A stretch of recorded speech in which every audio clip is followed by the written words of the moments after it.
चलो, तो theory portion तो कर लिया है हमने इस चैप्टर का, और जो मैंने आपको फॉर्मूले लिखवाए हैं उसे याद करना है आपको डायरेक्ट। तो अब आपने क्या करना है, न्यूमेरिकल पोर्शन स्टार्ट करना है। तो सिंपल न्यूमेरिकल है इसके, तो कोई भी दिक्कत नहीं आएगी आपको, लेकिन आपको फॉर्मूले याद होने चाहिए। चलिए रफ कर देता हूं मैं इसको।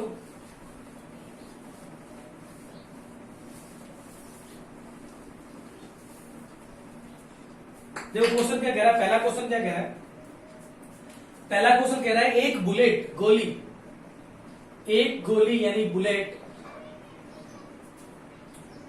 490 मीटर पर सेकंड के वेग से, वेलोसिटी से हॉरिजॉन्टल क्षैतिज के साथ 30 डिग्री कोण बनाती हुई दागी गई है।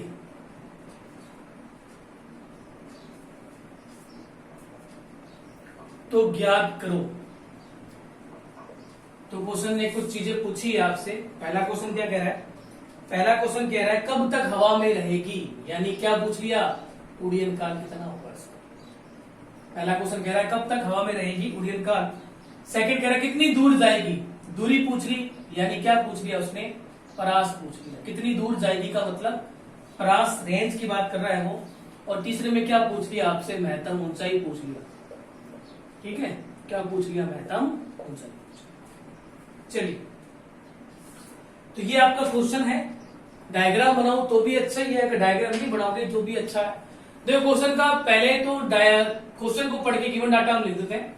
क्वेश्चन कह रहा है कि एक बुलेट है, बुलेट किसको कहते हैं, गोली को, इसको किस वेग से फेंका, जिसको किस वेग से दागा गया है, यू का मान दे रखा है। भाई मीटर पर सेकंड क्या होता है, वेग 490 मीटर पर सेकंड। हॉरिजॉन्टल क्षैतिज के साथ कितने डिग्री कोण पर, 30 डिग्री कोण पर। तो ये आपका क्षैतिज हो गया, यहां से किसी गोली को दागा गया है कितने डिग्री कोण पर, 30 डिग्री कोण पर। और गोली की स्पीड कितनी है, गोली की स्पीड है 490 मीटर पर सेकंड। ये गोली यूं जाएगी और वापस पृथ्वी के धरातल पर आ जाएगी। ठीक है, तो ये आप छोटा सा डायग्राम बनाना चाहो तो बना दो। ये वाई एक्सिस होगी और ये एक्स एक्सिस होगी। अब आप क्वेश्चन कह रहे हैं आगे दागी गई है तो ज्ञात कीजिए उड़ीयन काल। तो पहली चीज उसने क्या पूछ लिया आपसे, कैपिटल टी का मान। सेकंड में क्या पूछ लिया, दूरी, परास।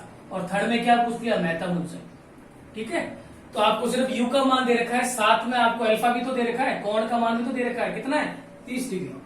और जी की वैल्यू तो हमें पता होती है, नहीं दे रखी है, तो कितनी रखनी है, 9.81 मीटर पर सेकेंड स्क्वायर।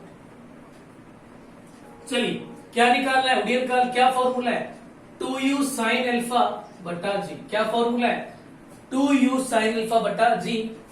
दो u का मान बताओ कितना है, 490 इंटू साइन अल्फा का मान कितना है, 30 डिग्री, अपॉन जी का मान कितना है, 9.81।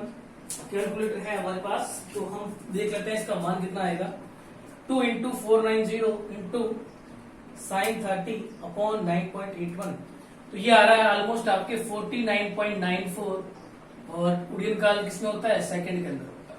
तो ये तो हो गया पहला क्वेश्चन कंप्लीट। क्या पूछा था, उड़ीयन काल। सिंपल फॉर्मूला याद होना चाहिए आपको, मान पुट किया, सीधा आंसर। इस टाइप क्वेश्चन पूछे जाते हैं। सेकंड क्या पूछा है, आर का फॉर्मूला याद होना चाहिए, यू स्क्वायर साइन 2 अल्फा बटा जी। क्या फॉर्मूला होता है आर का फॉर्मूला होता है यू स्क्वायर साइन 2 अल्फा बटा जी। ठीक है, पहले का आंसर आ रहा है 49.94, एकदम सही है। ठीक है, देखिए एक चीज ध्यान में रखना कि यहां पर साइन के बाद में 2 अल्फा है, पावर में नहीं है, गुणा में है। ठीक है, तो u का स्क्वायर, u का मान कितना है, 490, उसका square into sine 2 into alpha कितना है, 30 डिग्री, अपॉन में कितना है, 9.81। तो देखो कैसे सॉल्व करोगे कैलकुलेटर से। तो आप लिखोगे 490 और ये स्क्वायर वाला दबा दोगे बटन, इंटू ब्रैकेट नहीं लगाओ, इसे डायरेक्ट कर लो साइन। अब 2 इंटू 30 नहीं करोगे, सीधे कितना, साइन दूनी 30 दूनी 60, तो साइन 60 कर दूंगा मैं, अपॉन भाग लगा दूंगा किसका, 9.81 का। ये आ रहा है हमारे 21195.99। ठीक है, तो जैसा आपको बताया था आर की वैल्यू किसमें होती है, आर की वैल्यू होती है मीटर के अंदर, ये आपके मीटर में आ गया, और इसमें जब आप भाग लगा दोगे 1000 का तो ये बन गया आपके किसके अंदर, किलोमीटर के। ठीक है भाई, दूरी किसमें होगी, मीटर में आएगी, लेकिन आप किलोमीटर में रखो तो ज्यादा बढ़िया है। जैसे मैंने आपको बताया था आर की वैल्यू किलोमीटर में रखते हैं, तो इसमें 1000 का भाग हम लगा देंगे तो कितना आ जाएगा, 21.19। ठीक है, तो ये भी हो गया। थर्ड आपसे क्या पूछा गया है, थर्ड आपसे पूछा गया महत्तम ऊंचाई, क्या फॉर्मूला है, u square sine square alpha बटा 2g। देखो इस h के फॉर्मूले में और r के फॉर्मूले में कंफ्यूज मत हो जाना, यहां पर साइन की पावर में स्क्वायर है, अल्फा अपॉन में कितना 2g है, इसके 2g नहीं है। ठीक है, तो देखो u का मान रखो तो 490 का square into sine square alpha कितना है 30 डिग्री अपॉन 2 इंटू जी कितना है 9.81। देखो इसको कैलकुलेटर में सोल्व कैसे करेंगे, अगर आपने कर दिया साइन 30 और उसका स्क्वायर कर दिया तो वो हो जाएगा गलत। तो इसको कैसे करना है, इसको लिखना है साइन 30 इंटू साइन 30। तो कैलकुलेटर में आप लिखोगे 490 का स्क्वायर इंटू साइन 30 एक बार इंटू साइन 30 दो बार करोगे, sine 30 into sine 30 upon 2 into 9.81 bracket कर दोगे वन, तो ये आ रहा है 3059, एकदम सही आ रहा है 3059.7 मीटर। ठीक है, ऊंचाई किसमें होती है, मीटर के अंदर होती है। तो ये है आपका पहला क्वेश्चन। थोड़ा सा कैलकुलेटर में ध्यान रखना, जैसे यहाँ पर साइन का स्क्वायर है तो इसको आप क्या करोगे, इसको लिखोगे आप साइन 30 इंटू साइन 30। या एक ऑप्शन और बता देता हूं मैं एक बार,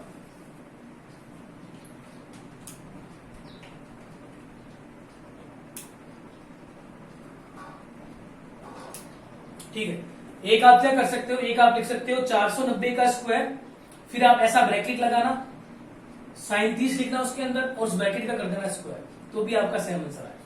ठीक है, तो ये हो गया आपका पहला क्वेश्चन। स्क्रीनशॉट ले लो, इसका स्क्रीनशॉट ले लो।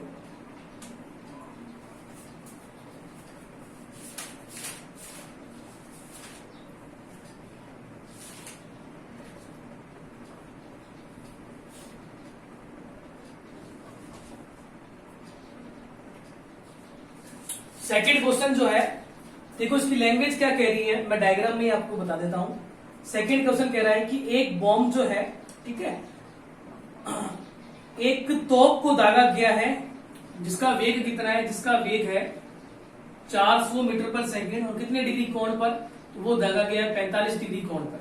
ठीक है, तोप से कोई गोला छोड़ा जाता है, ठीक है, जिसका वेग कितना है 400 मीटर पर सेकंड और कोण कितना है 45 डिग्री। पहली चीज क्या पूछी है, पहली चीज पूछी है महत्तम ऊंचाई, दूसरी चीज पूछी है उड़ीय काल और तीसरी चीज पूछी है क्षैतिज परास। तो तीन चीजें इसने पूछ ली। तो सेकंड क्वेश्चन आपको करना है प्रैक्टिस के लिए, डायग्राम में मैं आपको समझा देता हूं कि क्या चीज वो कहना चाह रहा है।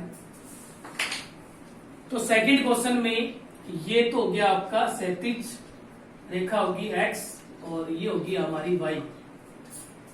तो सेकंड क्वेश्चन में, क्वेश्चन नंबर सेकंड आपको प्रैक्टिस करनी है। क्वेश्चन कह रहा है कि एक तोप है, उस तोप से कोई गोला दागा गया है और किस वेग से दागा गया है, 400 मीटर पर सेकंड के वेग से। तो u का मान कितना हो जाएगा 400 मीटर पर सेकंड और वो क्षैतिज के साथ में गोला कितने डिग्री कोण बना रहा है 45 डिग्री। अल्फा का मान कितना हो जाएगा 45 डिग्री। ठीक है, जी का मान गिवन नहीं है तो कितना रखना है 9.81 मीटर पर सेकंड स्क्वायर। ये चीज भी आपको ध्यान में रखनी है। अब तीन चीजें पूछी है उसने, पहला उसने पूछ लिया महत्तम ऊंचाई, महत्तम ऊंचाई हाईएस्ट हाइट, दूसरी उसने पूछा है उड्डयन काल, ठीक है, टाइम ऑफ फ्लाइट, और तीसरी चीज उसने क्या पूछ ली, परास पूछ ली, रेंज पूछ ली। इसका सॉल्यूशन आप करके मुझे बताओगे। सेम क्वेश्चन है, वैल्यू पुट करनी है और इसका आंसर निकाल के बताना है। स्क्रीनशॉट ले लो, इसका स्क्रीनशॉट ले लो, सेकंड क्वेश्चन का स्क्रीनशॉट ले लो। चलिए क्वेश्चन नंबर थर्ड क्या कह रहा है, देखो क्वेश्चन नंबर थर्ड कह रहा है 40 मीटर पर सेकंड के वेग से, तो वेलोसिटी दे रखी है 40 मीटर पर सेकंड, वेग मतलब वेलोसिटी से क्षैतिज, क्षैतिज किसको कहते हैं हॉरिजॉन्टल, क्षैतिज से 60 डिग्री कोण पर ऊपर की ओर एक बंदूक से एक बंदूक से दागी गई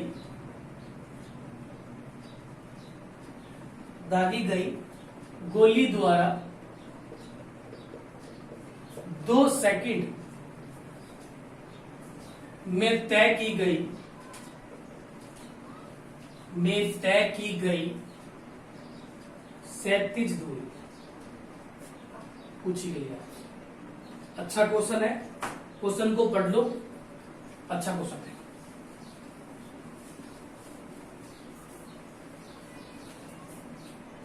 देखो डायग्राम बनाते हैं इसका। क्वेश्चन कह रहा है कि एक बंदूक है, उससे कोई एक गोली दागी गई है, ठीक है, और वो गोली आपके क्षैतिज में ही दागी होगी, जाहिर सी बात है। तो यहां पर मान लो अपने खड़े हैं या जिसने भी दागी है गोली, ठीक है, किस वेग से दागी? 40 मीटर पर सेकंड के वेग से, तो वो यूं जाएगी। और ये वेग हमें दे रखा है, यू का मान कितना है? 40 मीटर पर सेकंड। किस वेग से और कितना डिग्री कोण बना रही है? 60। वेग तो हो गया 40 मीटर पर सेकंड, कितना डिग्री कोण बना रही है वो? 60 डिग्री, ठीक है। एक बंदूक से दागी गई गोली द्वारा 2 सेकंड में तय की गई दूरी। अब ये कोई बिंदु हो गया ए। अब यहां से 2 सेकंड बाद तो कहीं पे भी जा सकती है, मान लो यहीं पे आ गई, मान लो ये बी पॉइंट पर आ गई, ठीक है। यहां से यहां तक कितना समय हो गया? 2 सेकंड हो गया। तो क्वेश्चन ने क्या पूछा है? 2 सेकंड में तय की गई क्षैतिज दूरी पूछी है। तो गिवन डाटा हम लिखते हैं, यू का मान कितना है? यू का मान है 40 मीटर पर सेकंड। अल्फा का मान कितना है? 60 डिग्री। और समय कितना दे दिया उसने? 2 सेकंड दे दिया। क्या उसने बोला है कि ये समय आपका उड़ीयन काल है? क्या उसने ये बोला है कि ये समय महत्तम ऊंचाई तक जाने का है? तो कुछ नहीं बोला। तो जाहिर सी बात है 2 सेकंड का मतलब ए के बाद में 2 सेकंड कहीं पे भी हो सकता है। वहां तक कि उसने क्या पूछ ली? दूरी पूछ ली। तो मैंने आपको बताया था कि जब यू का मान गिवन हो, अल्फा का मान गिवन हो, टी का मान गिवन हो और आपसे क्या पूछ ले? हॉरिजॉन्टल डिस्टेंस पूछ ले, तो मैं डायरेक्ट फॉर्मूला बताया था, you cos alpha into T. बताया था मैंने आपको, ये डायरेक्ट याद करवाया था। यू का मान कितना है? 40 इंटू कोस अल्फा का मान कितना है? 60 इंटू समय कितना है? 2। मान पुट कर दो। 40 को 60 का मान 1/2 इंटू 2 कैंसिल आउट हो गया। डिस्टेंस कितना आ गया? 40 मीटर। कितना आ गया? 40 मीटर। तो ये आपसे इस टाइप का क्वेश्चन भी पूछा जा सकता है। छोटा क्वेश्चन है, ये पूछा जा सकता है। स्क्रीनशॉट ले लो इसका।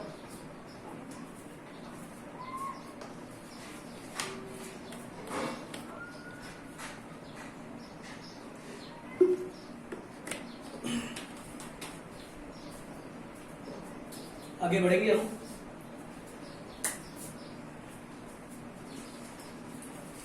देखो फॉर्मूले सारे आपको याद होने चाहिए इस चैप्टर में। अच्छा चैप्टर है ये। फॉर्मूले याद होंगे तभी ये चैप्टर आपके काम आएगा, ठीक है ना। मतलब चीजें आपको समझ में आएंगी। फॉर्मूले याद नहीं है तो फिर आप क्वेश्चन लगा ही नहीं सकते इसका। चलिए आगे बढ़ते हैं। तो अभी तक देखो हम जो भी क्वेश्चन कर रहे हैं वो सारे वो क्वेश्चन है जिसमें आपको डायरेक्ट फॉर्मूला लगाना है और सीधे इसका आंसर आ जाएगा। अगला क्वेश्चन करते हैं हम, क्वेश्चन नंबर 4। क्या कह रहा है क्वेश्चन? क्वेश्चन कह रहा है पिंड फेंकने का कोण बताइए। पिंड फेंकने का कोण बताइए यदि क्षैतिज समतल पर परास यानी रेंज की बात कर रहा है ये, अधिकतम प्राप्त ऊंचाई का 4/√3 गुणा हो। ये आपका क्वेश्चन है, इंपोर्टेंट क्वेश्चन है, पढ़ लो उसको एक बार। देखो क्वेश्चन क्या कह रहा है? क्वेश्चन कह रहा है पिंड फेंकने का कोण बताइए, यानी अल्फा की वैल्यू आपसे पूछी गई है, ठीक है। ये चीज हमें पता चली क्वेश्चन को पढ़ के, अल्फा की वैल्यू हमें पूछी गई है। यदि क्षैतिज समतल पर परास यानी आर रेंज अधिकतम प्राप्त ऊंचाई का 4/√3 गुणा हो। आर किसके बराबर है? एच के, वो भी कितना गुणा? 4/√3 गुणा, ठीक है। फ्रॉम क्वेश्चन, ये क्वेश्चन की लैंग्वेज हमें कह रहा था, क्या कह रहा था कि परास जो है यानी आर जो है अधिकतम प्राप्त ऊंचाई का 4/√3 गुणा है। एच का कितना है? 4/√3 गुणा है। किसकी वैल्यू पूछी है हमसे? अल्फा की वैल्यू पूछी है, कोण की वैल्यू पूछी। तो आर्क का फॉर्मूला बताओ क्या होता है? आर्क का फॉर्मूला होता है U square sine 2 alpha upon G. और एच का फॉर्मूला क्या होता है? एच का फॉर्मूला होता है U square sine square alpha बटा 2। ये दो फॉर्मूले, एक तो किसका है? आर का, दूसरा किसका है? एच का। कुछ नहीं करेंगे, दोनों फॉर्मूले कहां पुट कर देंगे? इक्वेशन नंबर फर्स्ट में पुट कर देंगे। जो कैंसिल आउट हो रहा है उसे कैंसिल कर देंगे, अल्फा की वैल्यू आ जाएगी। रख दो, आर का मान रखो U square sine 2 alpha upon G equal H का मान कितना है? U square sine square alpha upon 2g into कितना है? 4/√। अब देखिए, जो कैंसिल आउट हो रहा है उसे कैंसिल करते हैं। यू स्क्वायर से यू स्क्वायर गया, जी से जी गया। देखो साइन ये 2 अल्फा है, यहाँ पे साइन का स्क्वायर, तो साइन साइन आप काट नहीं सकते हो। तो हमने पढ़ा है, ट्रिग्नोमेट्री आपने पढ़ी होगी, तो साइन 2 अल्फा का फॉर्मूला क्या होता है? 2 साइन अल्फा कोस अल्फा। ये ट्रिग्नोमेट्री का एक फॉर्मूला है। तो थोड़ी सी ट्रिग्नोमेट्री हम लगाएंगे यहाँ पर। तो साइन 2 अल्फा को क्या लिख देंगे? 2 साइन अल्फा कोस अल्फा।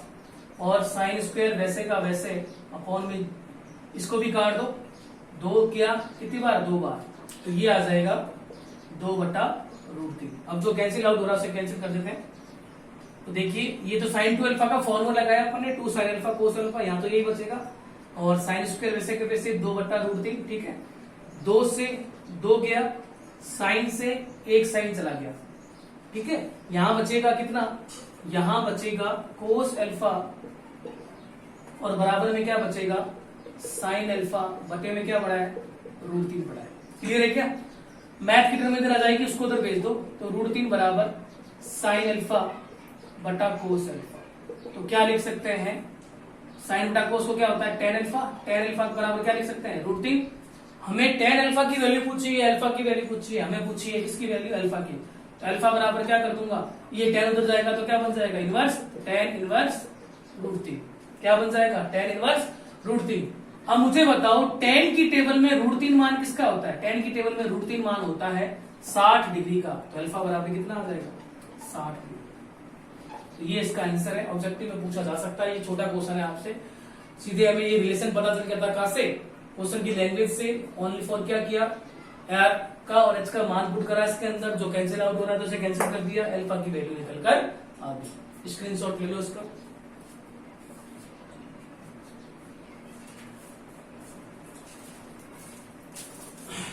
देखो अभी तक सिंपल क्वेश्चन ही है, कोई दिक्कत वाली बात नहीं है। चलिए देखो क्वेश्चन नंबर 5, उसकी लैंग्वेज सेम है। पिंड फेंकने का कोण ज्ञात कीजिए यदि क्षैतिज समतल पर परास्त अधिकतम प्राप्त ऊंचाई का 4√3। पिछली बार 4/√3 था, इस बार क्या है? 4 × √3 गुणा हो, ठीक है। तो ये आपका प्रैक्टिस क्वेश्चन है। क्वेश्चन नंबर 5 का स्क्रीनशॉट आप ले लो। ये बाकी वाला तो मैं रफ कर देता हूं, स्क्रीनशॉट ले लो क्वेश्चन नंबर 5 का। और इसका आपको क्या करना है? ट्राई करना है और अपने ग्रुप के अंदर या कमेंट के अंदर मुझे इसका आंसर बताना। क्वेश्चन नंबर 5, चलिए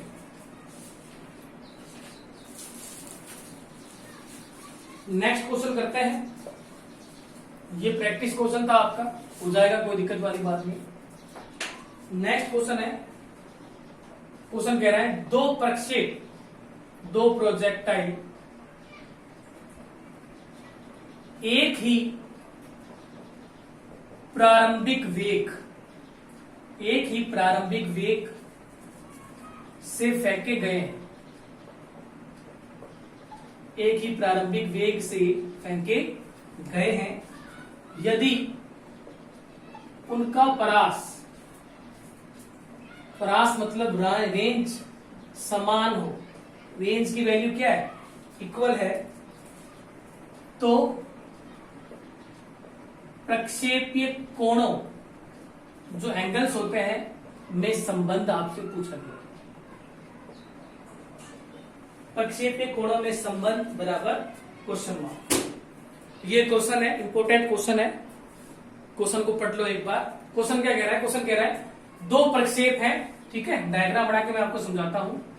जैसे कि एक तो प्रक्षेप हो गया फर्स्ट, ए बी आपका कोई प्रक्षेप हो गया, ये अल्फा है, ये यू है। प्रक्षेप नंबर फर्स्ट और ये हो गया प्रक्षेप number second, A B alpha U, ये हो गया प्रक्षेप नंबर सेकंड। क्वेश्चन कह रहा है कि दो प्रक्षेप एक ही प्रारंभिक वेग से फेंकेंगे। पहले का प्रारंभिक वेग होगा u1, इसका प्रारंभिक वेग होगा u2। u क्या होता है? वेग, ठीक है। एक का वेग होगा u1 और एक का वेग क्या होगा?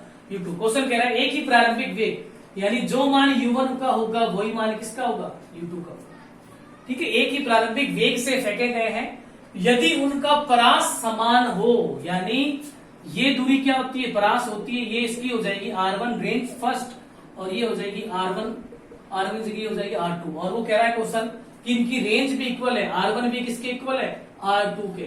तो क्वेश्चन ने क्या पूछा है? क्वेश्चन ने पूछा है कि इनके कोणों में संबंध, यदि ये अल्फा 1 है, ये आपका अल्फा 2 है, तो अल्फा 1 एंड अल्फा 2 में जो भी रिलेशन होगा वो चीज आपसे पूछी गई, ठीक है। तो ये आपका क्वेश्चन है। दो वेग दे रखे हैं, पहले का वेग u1 है, दूसरे का वेग u2 है आपका। ये u1 है और ये u2 है। इसका रेंज है आपका r1, इसका रेंज है आपका r2। तो कोणों में क्या रिलेशन होगा वो चीज पूछी गई है। तो वी नो दैट, हमें r का फॉर्मूला पता है क्या? रेंज का पता है। r का फॉर्मूला क्या होता है? u square sine 2 alpha upon G, ठीक है। अब चूंकि पहले की रेंज r1 और दूसरी की रेंज r2 दोनों क्या एक दूसरे के इक्वल है, तो मान पुट कर दो। r1 का मान कितना हो जाएगा? u1 का स्क्वायर साइन 2 अल्फा 1 अपॉन पहले का हो जाएगा g1 बराबर r2 का मान रखो u2 का square sine 2 alpha 2 upon g2। अब देखिए u1 और u2 क्या है? सेम है, तो कैंसिल आउट हो जाएंगे। और g तो क्या होता है? सेम ही होता है, g तो कभी चेंज होता ही नहीं है। तो यहां से क्या हो गया? साइन से साइन भी कैंसिल आउट हो गया। तो क्या रिलेशन निकल कर आया है? 2 अल्फा 1, क्या रिलेशन निकल कर आया है? 2 अल्फा 1 बराबर 2 अल्फा 2, 2 से 2 भी कैंसिल हो गया, तो अल्फा 1 बराबर क्या आ गया? अल्फा 2। तो आपका क्या रिलेशन निकल कर आ गया कि यदि उनका वेग समान है और उनकी रेंज इक्वल है, तो उन दोनों के मध्य जो कोण होगा उसकी वैल्यू भी क्या होगी? सेम होगी। ऑब्जेक्टिव में आपसे पूछा जा सकता है, आपसे 1 मार्क से क्वेश्चन पूछा जा सकता है कि दो प्रक्षेप है, उनका सेम ही वेग है, सेम ही क्षैतिज रेंज है, उनका रेंज है, तो उनके कोणों में क्या रिलेशन होगा? पहला ऑप्शन इस प्रकार से होगा अल्फा 1 अपॉन अल्फा 2, दूसरा ऑप्शन होगा अल्फा 2 अपॉन अल्फा 1, तीसरा ऑप्शन होगा अल्फा 1 बराबर 2 अल्फा 2 और एक ऑप्शन होगा अल्फा 1 बराबर अल्फा 2, ठीक है। या फिर लैंग्वेज मिलेगी आपको, पहले का वेग दूसरे का वेग का आधा होगा, दूसरे का वेग का दुगना होगा, या दोनों बराबर होंगे। तो इस टाइप का क्वेश्चन आपसे ऑब्जेक्टिव में पूछा जा सकता है, ठीक है। स्क्रीनशॉट ले लो इसका।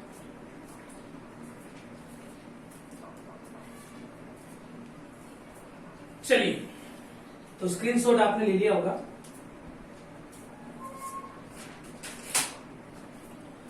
तो देखो ये क्वेश्चन थे आपके किस चैप्टर के? प्रोजेक्टाइल के। और ये वो क्वेश्चन है, जैसा कि मैंने आपको बताया कि कुछ क्वेश्चन वो है जिसमें आपको डायरेक्ट क्या करना है? फॉर्मूला लगाना है और इसका आंसर निकालना है। तो ये सारे क्वेश्चन हो चुके हैं आपके, जिसमें आपको डायरेक्ट फॉर्मूला लगाना है और आप सीधे इसका आंसर निकाल सकते हैं, ठीक है। अब आगे के जो क्वेश्चन है इस चैप्टर के, और जो आपका यूनिट नंबर 9 है मोशन अंडर ग्रेविटी, दोनों ही किस पर बेस्ड है? दोनों ही बेस्ड है आपके किस पर? मोशन की इक्वेशंस पर बेस्ड है, ठीक है। तो मोशन की इक्वेशंस मैं लिखवा देता हूं आपको और समझा देता हूं। आपकी मोशन की इक्वेशन समझ में आ जाएगी तो आप क्वेश्चन भी क्या कर सकते हो? सेंड कर सकते हो, ठीक है। तो देखो फर्स्ट इक्वेशन, गति की पहली समीकरण क्या होती है? और ये जो भी मैं समीकरण बता रहा हूं ना आपको, ये जो भी मैं इक्वेशन बता रहा हूं वो बता रहा हूं किसके अनुसार? मोशन अंडर ग्रेविटी, गुरुत्वाकर्षण के अधीन गतियों की क्या समीकरण होगी वो मैं आपको बता रहा हूं। तो ये समीकरण ऐसे कैसे ध्यान में रखनी है?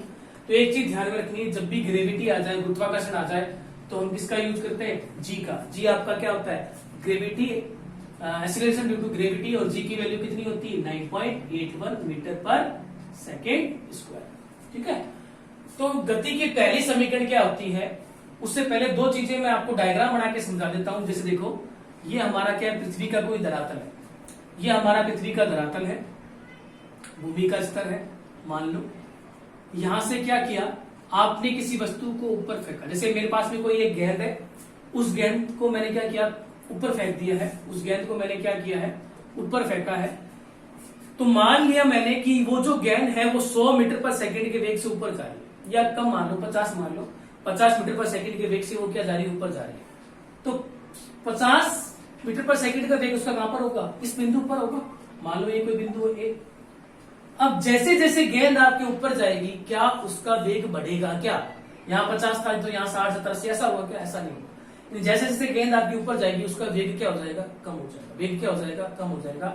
और जब भी वही, और जब वो गेंद वापस नीचे आएगी, यानी स्टार्टिंग में उसका वेग 50 था, तो वही गेंद जब वापस नीचे आएगी तो उसका वेग क्या होता है, अलग हो जाएगा। तो ध्यान में रखना है, किसी वस्तु को जब ऊपर फेंका जाता है तो उसके दो वेग हो जाते हैं, उसके दो वेग हो जाते हैं। एक होता है यू, यू होता है हमारा प्रारंभिक वेग। यू क्या होता है, यू होता है प्रारंभिक वेग, इनिशियल वेलोसिटी, और इसकी यूनिट क्या होती है, मीटर पर सेकंड। यानी यू वेग से वस्तु क्या जाती है, ऊपर जाती है। यहाँ पे लिख देता हूं, इस वेग से तो वस्तु क्या जा रही है, ऊपर जा रही है।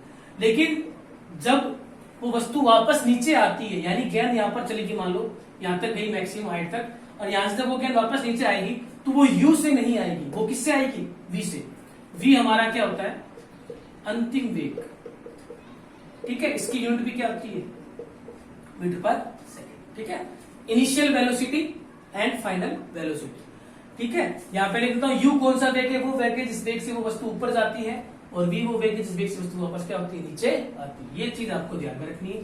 किसी वस्तु को दो वेग होते हैं, एक वो वेग जिससे वो ऊपर जाती है उसे कहते हैं प्रारंभिक वेग, यूनिट क्या होगी, मीटर पर सेकंड। ये ऊपर जा रही है वो बात कर रहा हूं मैं। एक वो वेग जिस वस्तु से वापस नीचे आती है, फाइनल वेलोसिटी, अंतिम वेग, यूनिट क्या होगी, मीटर पर सेकंड। ठीक है, और मान लो ये वस्तु आपके यहां तक गई है, तो यहां तक की हाइट को मैंने ले लिया है h, क्या ले लिया है, h। क्लियर है।